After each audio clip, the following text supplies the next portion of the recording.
Një aksident tragjik me pasoja fatale është regjistruar në Lezhë, ku babë e bi kanë humbur jetën, pasi automjeti me të cilin udhëtonin doli nga rruga dhe përfundoi i përmbysur në një kanal.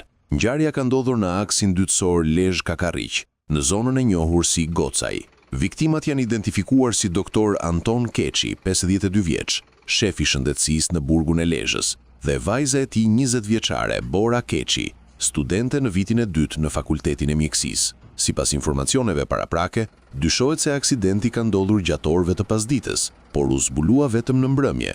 Kanë qenë familjarët që, të shqetësuar nga mungesa e kontaktit, kanë nisur kërkimet, ndërsa më pas shërbimet e policisë kanë lokalizuar automjetin në kanal bashkë me trupat e pajet. Vështirësia për gjetjen e tyre ka qenë e madhe, pasi zona ku ndodhej mjeti ishte e vështirë për t'u dalluar.